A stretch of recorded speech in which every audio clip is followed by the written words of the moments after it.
La série des colloques du mouvement astrologique unifié qui se sont tenus entre 1978 et 1991, entre le colloque de Saint-Maximin et celui de La Rochelle, nous allons vous parler du colloque de Rouen qui se tient le 30 et le 31 mars 1990 à Rouen, à l'Autoile, place de la Vieille Tour, sur le thème l'astrologie du Verseau, en partenariat avec Jacqueline Pestel, que nous avons revu récemment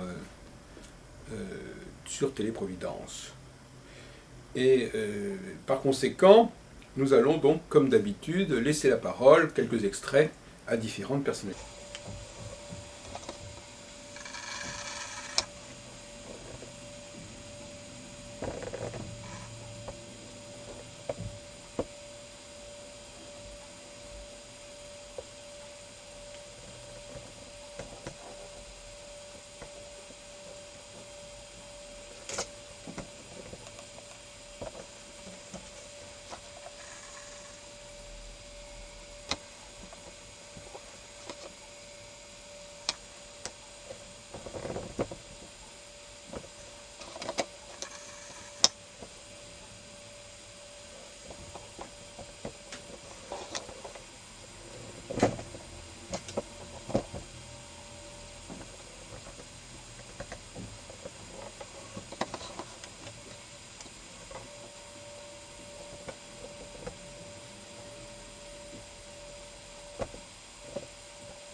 Un exposé assez consistant et substantiel pour que le temps ne passe pas trop vite sur son travail. Ça donnera plus de poids à la soirée. Donc, j'avais prévu comme sujet peut-on changer son thème, les révolutions solaires et les voyages. Alors, je crois que là, nous sommes dans quelque chose d'assez intéressant qui illustre bien la discussion. Et après l'exposé de Mme Joly, nous reprendrons le débat. Vous avez besoin d'un papier ?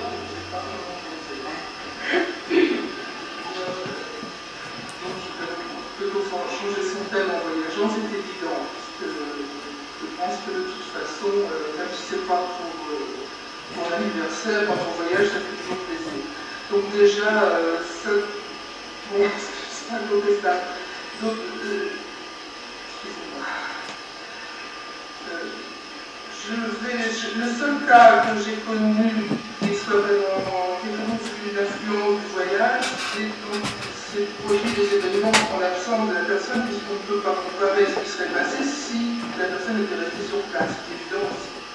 Et je pense que psychologiquement, c'est très important que les gens décident de voyager pour leur anniversaire. Si d'un seul coup, ils ont pris conscience qu'ils ne voulaient pas subir, ils savent qu'ils peuvent agir par rapport à leur terre. Et ça, c'est très important. C'est-à-dire qu'il n'y a plus cette notion, bon, ben voilà, je suis et je dois vivre les choses telles qu'elles doivent arriver. Parce qu'en fait, la peine, c'est fait pour se dépasser, se surmonter, etc. Donc, je ne sais pas trop ce que je peux dire d'autre. C'est vrai que les gens, beaucoup de personnes me consultent pour voyager, et donc d'ailleurs toujours nécessaire de bouger. Et quand les personnes veulent voyager, même si c'est quelques kilomètres, je les fais voyager parce que j'ai tellement envie.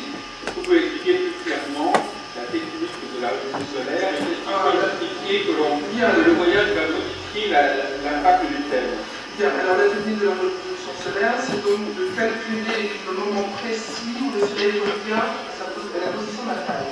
Ce qui fait que je pense qu'à 33 ans, ça revient exactement au même endroit, l'ascendant de même endroit, ça n'a pas bougé, mais sinon l'ascendant bouge tous les ans. Donc on calcule l'heure exacte de l'anniversaire et on dresse le thème en fonction du lieu qui se trouve bien sûr à ce moment-là. Donc il est important quand même, puisqu'on connaît l'influence des liaisons dans le thème, c'est uniquement au niveau des liaisons de la domiciliation que ça va changer le thème.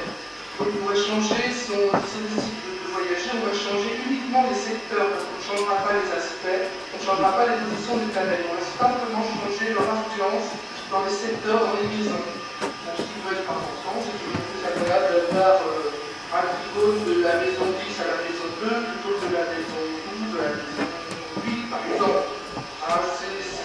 Disons que pour des gens qui veulent favoriser la vie professionnelle ou autre, on peut changer donc les secteurs et favoriser la maison 10 ou la maison 6 pour le travail.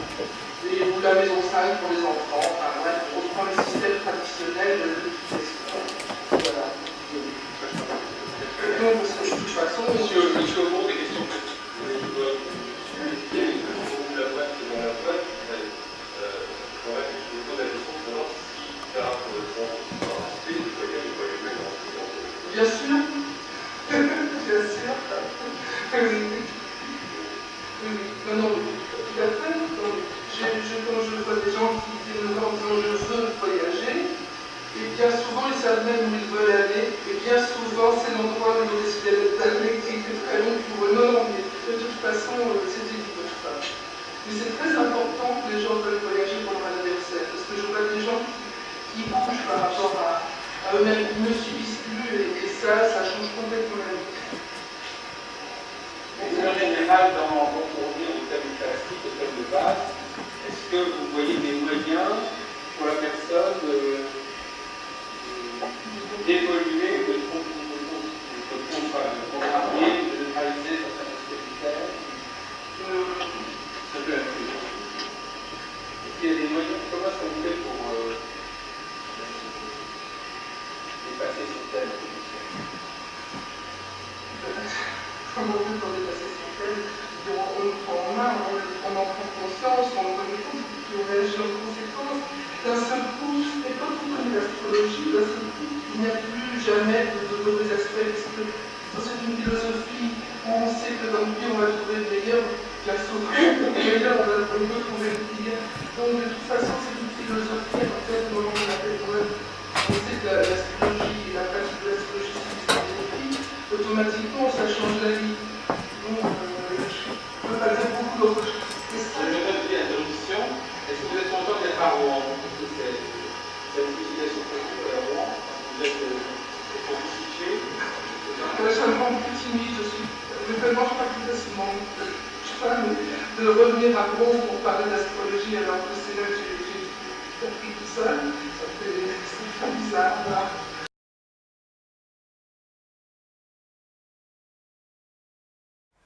Alors, nous allons laisser la parole, toujours dans ce congrès de Rouen, à Daniel Coby, qui avait fait le déplacement.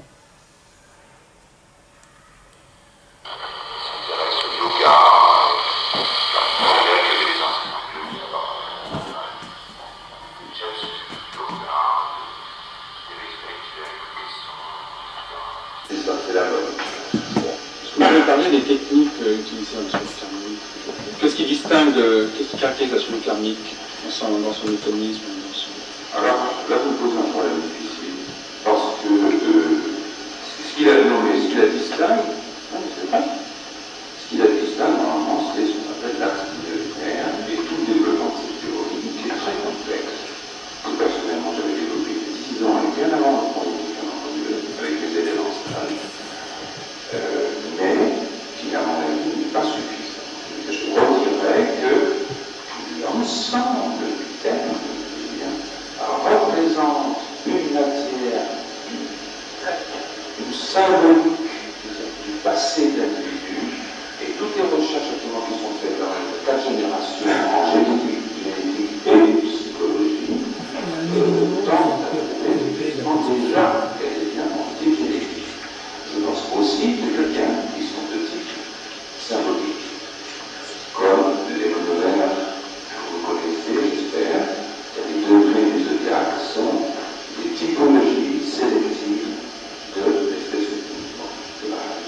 Et on va encore plus loin, petit à petit, les deux. C'est pour ça qu'il y a beaucoup de recherches à faire.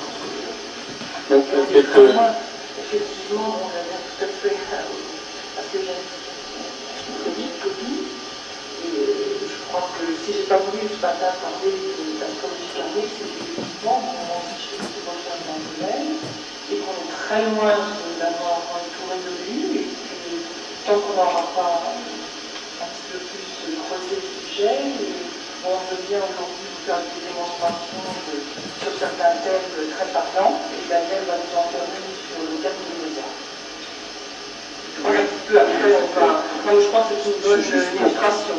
Voilà, c'est une illustration qui n'est pas d'ailleurs karmique dans le sens traditionnel. Quand on parle de karma et de dharma, vous êtes d'accord, hein, le karma, c'est ce que nous subissons, ce que nous devons développer à partir de tout ce que représente le Sud, aussi bien en degrés, en assemblée, en maîtrise, etc. Et ce qui représente le Nord, c'est l'axe opposé du jour. C'est ce que nous devons essayer de devenir pour corriger ces erreurs du passé. Alors ça, c'est la théorie orientale. La théorie occidentale, ou bien même des gens comme Roudiard ou d'autres, ont été beaucoup plus nuancés sur ce sujet. Mais il reste néanmoins que, si vous voulez, non seulement cet axe est fondamental, et on l'appelle même extraordinaire, parfois, non pas extraordinaire, pour vous montrer et que dans tous votre terme, vous allez avoir, puisque par exemple, vous avez au descendant le signe du taureau et au ascendant le signe du scorpion, et il est bien évident ce qu'on va appeler région karmique, la planète qui domine le thème du passé, là, le problème à résoudre, et j'ai envie de dire dépasser les compulsions de répétition, exactement ça que je regarde. Bon, ben, il faut que Vénus et la Lune, avec leurs aspects, leurs connotations, leurs angles, etc., puissent être un peu débroussaillés, soit par rapport à l'astrologie, soit par l'analyse. Et il faut que vous ayez la du scorpion au cours de votre vie. Si vous ne faites pas ce travail-là, si vous restez cantonné dans le blessure que vous avez beaucoup de mal à dépasser le système répétitif et la répétition, que ce soit en psychanalyse ou en astrologie, c'est la même chose. C'est la même évolution. Une question ensuite. Le monsieur, dans certaines traditions, c'est l'arrivée. Juste Jonathan. Dans d'autres, c'est le nord. Non, jamais vu ça de ma vie. Moi non plus. Quel sens?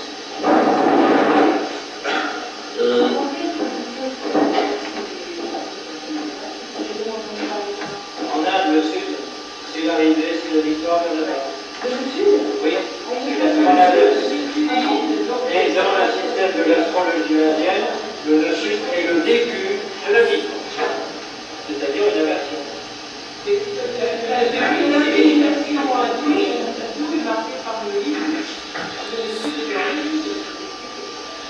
y a deux façons de voir la chose. Parce que certains vous diront qu'il y a la compensation, mais Pendant que M. Kobi dresse. dans les textes védiques, le sud est l'arrivée vers le nord, c'est la victoire. On va demander aux personnes qui sont à la table de Ça ne va pas donner que c'est l'arrivée. On parle de textes védiques, alors que les textes modernes sont exactement l'inverse. Donc il faut tout partir. C'est une arrivée, donc là, les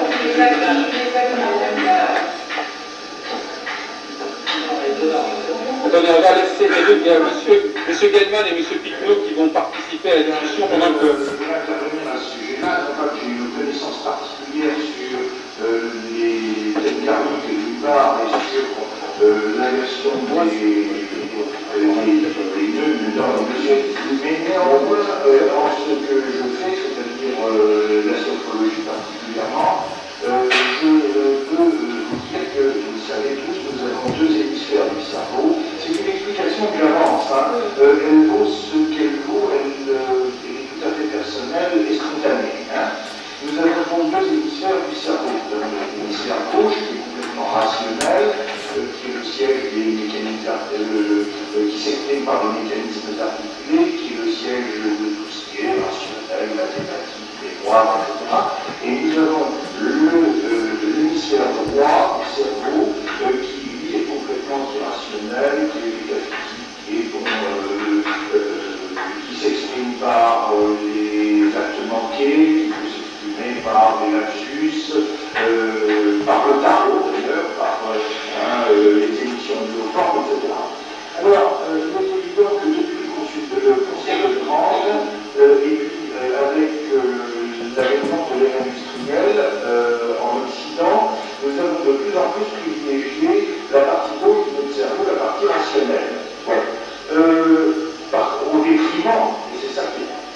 dommage et dommageable au détriment de la partie droite. C'est-à-dire qu'en fait, nous avons décidé, n'est-ce pas, que nous fonctionnerions cogiter sur le pied droit.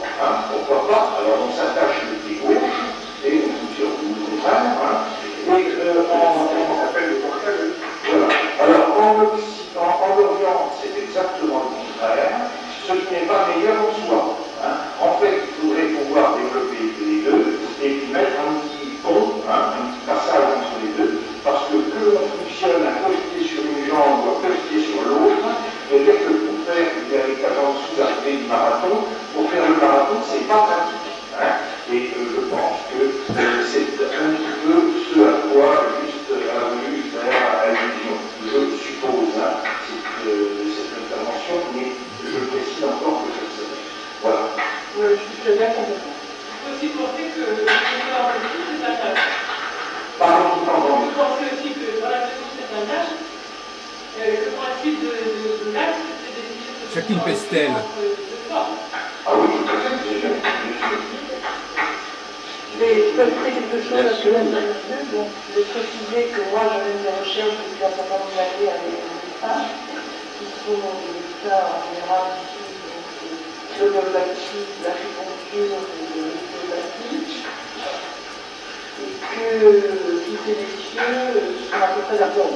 Je ne suis pas tout à fait d'accord sur la formulation, mais on a essayé de quantifier en pourcentage. Je crois que ça a été le début de ma recherche dans le domaine. Si on essaye de quantifier en pourcentage ce qu'on connaît à l'heure actuelle du fonctionnement du cerveau, si ces messieurs sont d'accord, on arrive à peine 10%. Donc, je pense que tout le rationalisme devrait rester quand même modeste. Monsieur, vous êtes prêt là pour la Si on quantifie après à 100%, on arrive à 8% de la connaissance actuelle. Oui, Einstein théorie dit que si nous arrivions seulement à 10%, nous serions capables de voir à travers les murs.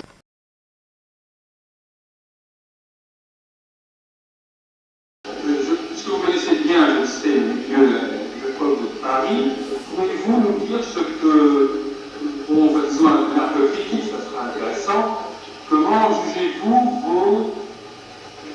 vos collègues astrologues? Quelle est votre conception de la pratique et qu'est-ce qui vous paraît scandaleux dans certaines pratiques du métier d'astrologue? Voilà, c'est bien que tout.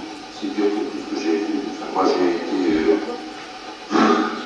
Qu'est-ce que vous reprochez à certains de vos confrères? J'ai été architecte, supériste compositeur, mais quand j'ai fait de l'astrologie, en tant qu'enseignant, que praticien, bien sûr, et puis en tant que chercheur. Ce que je trouve terrible, c'est véritablement le manque total de formalisme et de sérieux qu'ont ces gens. Ce sont des gens qui jouent avec le discours comme les voyants le font, mais avec un masque. Peut-être pas tellement ce masque.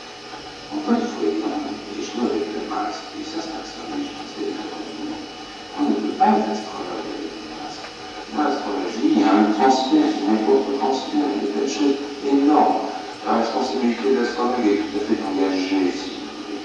Alors, ou bien il est à point pour la consultation, c'est plus des données, ou bien il est au point avec un article qui va répondre intelligent, et ou bien il est au point pour exactement faire des recherches qui datent effectivement de l'origine des connaissances, qui datent à moins de 5 000 ou moins de 6 000 ans.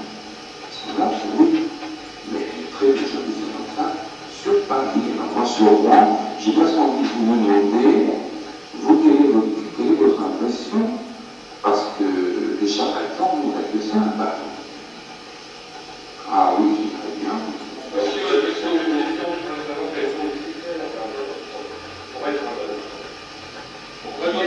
On va demander à monsieur, un petit peu, parce que nous l'avons appris, est-ce que vous pouvez répondre à la question de monsieur Aubourg de Rouen? Moi, je vais répondre par rapport à la conception des critères. Je ne sais pas si elle est des personnes qui l'ont vu jusqu'à maintenant.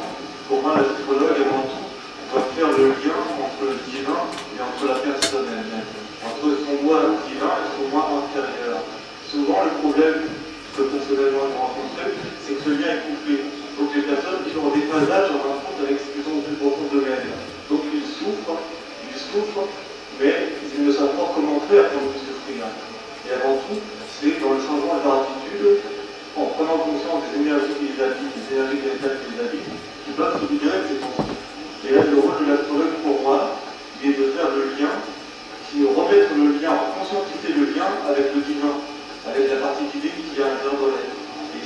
Vous voulez, est-ce que vous voulez dire que... vous prenez la discussion. Je voudrais savoir plus. Non, mais... Donc, parce qu'effectivement, je crois que c'est intéressant dans votre définition, c'est que souvent les astrologues, quand je demande souvent aux astrologues, par exemple, je ne sais pas si quelqu'un est médecin, par exemple, on va dire, bon, les médecins sont dans leur activité consiste à soigner des malades. Je ne sais pas si vous avez un restaurant, votre activité consiste à nourrir les gens qui sont faim. Mais alors justement, mais comment est-ce qu'on reconnaît, alors je vous pose une question un peu plus particulière, comment reconnaît-on que quelqu'un a besoin d'un astrologue? Quel est l'état d'une personne, quel est l'état d'une personne qui fait qu'on dit, bon, ben, finalement, cette personne-là, elle aurait besoin d'un astrologue? Quel état de perturbation a-t-elle qui fait que, justement, elle peut jouer son rôle? Est-ce qu'il y a quelqu'un dans cette salle qui peut se demander de ne pas être perturbé à quelque niveau que ce soit? Est-ce que quelqu'un peut se dire qu'il n'a pas de perturbation?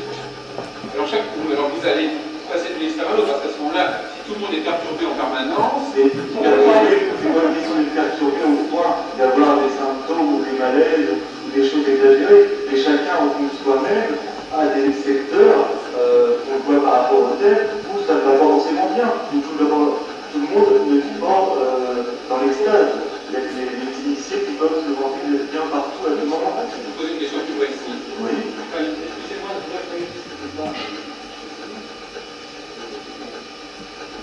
c'est une question que j'ai posée il y a 2 semaines à un colloque organisé par Grenoble. Éric Cameron, je leur ai demandé quel est l'objet de l'astrologie. De quoi s'occupe l'astrologie? Vous savez, d'ailleurs, ça avait plutôt laissé les gens un peu sans réponse. Quel est l'objet de l'astrologie? C'est-à-dire que quelle est la maladie, quelle est la perturbation que subissent ces personnes que l'astrologue qui utilise les astres peut guérir? Mais qu'est-ce qu'il fait? Alors, si vous voulez, si les gens sont perturbés, qu'est-ce qui permet à un astrologue de pouvoir faire quelque chose pour cette perturbation? Quel est l'outil? En quoi son outil lui permet-il d'intervenir dans la perturbation des gens qui vont le voir? Déjà, c'était des questions élémentaires, mais je pense qu'il faut les choses. Comment? Ne serait-ce que par le dialogue, c'est déjà très important. Non, mais vous Je voudrais, si vous me permettez, revenir à la question de M. Aubourg, parce que nous avons simplement oublié cette question, et c'est quand même un peu gravement. La question de M. Aubourg, si j'ai bien entendu, c'est quels sont les critères, en substance, qui permettent de faire un bon astrologue. C'était bien la question. Non, mais le problème n'est pas de savoir si moi, personnellement, je suis un bon ou un mauvais astrologue. Je vais essayer, moi, de répondre à votre question et on reviendra à ces questions complémentaires qui nous ont éloigné du sujet. Quels sont les critères qui peuvent, par exemple, permettre de dire à ce monsieur, il a d'abord à la base des qualités pour être un astrologue, ou il n'en a pas, et celui qui l'est, est-il ou a-t-il des qualités évidentes qui peuvent permettre de dire qu'il est un bon ou un mauvais astrologue. Moi, je pense que ce métier, comme tous les autres, c'est un métier difficile. Et la meilleure façon de faire un métier, quel qu'il soit, l'astrologie comme le reste, c'est de faire quelque chose de sérieux. Et le premier critère absolument fondamentalement indispensable pour faire justement un bon astrologue, c'est d'être un monsieur sérieux. Un monsieur sérieux, ça veut dire plusieurs choses. Ça veut dire d'abord avoir un esprit en ordre. Ça veut dire avoir un esprit clair. Moi j'ai coutume de dire que, en ce qui me concerne, ce qui est bon n'est pas carré. Ça veut dire ce que ça veut dire, je pense. C'est une formule suffisamment connue, peut-être un peu lapidaire, mais qui dit bien ce qu'elle veut dire. Ça veut dire aussi que si on veut faire un bon astrologue, il faut être un monsieur cultivé. Un monsieur cultivé, ça veut dire quoi? C'est pas dans le sens de cette plaisanterie, la culture c'est ce qui reste quand on a tout oublié. Non, c'est justement ce qu'on n'a pas oublié. Parce que le rôle fondamental de l'astrologue, c'est un rôle de conseiller. Et si vous voulez vous permettre de conseiller les autres, il faut d'abord que vous soyez en bon équilibre vous-même et que vous ayez suffisamment de connaissances, savoir, plus exactement, pour pouvoir dire d'une façon pratique et concrète à monsieur ou à madame, je ne sais pas qui, vous avez tel genre de problème, vous auriez intérêt à naviguer telle station. Je prends un exemple très concret. Vous avez un commerçant qui a des problèmes, qui a des difficultés. Comment est-ce que, compte tenu des influences astrologiques, il a intérêt à naviguer pour se sortir de son guépier? Si vous n'avez aucune connaissance de droit, si vous ne savez pas ce que c'est qu'un règlement judiciaire, si vous ne savez pas ce que c'est qu'un concordat, si vous ne savez pas ce que c'est qu'une liquidation judiciaire, etc., etc., vous ne donnerez jamais de bons conseils à votre consultant, et pour moi, vous serez un mauvais astrologue. L'astrologie, ça touche à la médecine. J'ai un client de Paris qui vient me voir la semaine prochaine parce qu'il m'a déjà contacté, et c'est un monsieur qui a de gros problèmes à la colonne vertébrale. Il me demande ce que j'en pense, parce que j'ai déjà donné à quelqu'un de sa famille des éléments particulièrement circonstanciés. Et si je veux dire quelque chose de circonstancié au monsieur qui va se déplacer de Paris pour savoir s'il doit se faire opérer, à quel moment il a intérêt à se faire opérer, il me semble évident qu'il vaudrait mieux que je sache de quoi je parle. C'est ça, être un bon astrologue. Mais bien connaître le terrain, bien connaître son métier, d'abord, à la base. Et ce métier passe par une foule de connaissances. C'est ça, être un bon astrologue. Là, on pourrait renverser le problème en disant, au fond, peu importe de connaître vraiment l'astrologie, ce qu'il faut, c'est connaître la vie des gens. Ah ben non, parce qu'on s'appuie sur l'astrologie. Monsieur Hervieux. Il faut avoir des connaissances politiques pour être astrologue. Il y a peu d'être en France. Attention, il ne faudrait tout de même pas me confondre pompier et était noir. Hein. Ça peut des fois remplir la même fonction, mais ce n'est pas tout à fait la même chose. Et il ne s'agit pas de me faire lire ce que j'ai pas dit et de me transformer en médecin. J'ai pas dit que je suis médecin, c'est pas moi qui pose le diagnostic. Encore que le diagnostic est relativement facile à faire dans le cas auquel je pense et que je viens d'évoquer. Mais c'est pas ça qu'on demande à l'astrologue. On ne demande en aucun cas, et un astrologue sérieux n'envisagera pas de se substituer au médecin, et encore moins au chirurgien. On lui demande un conseil.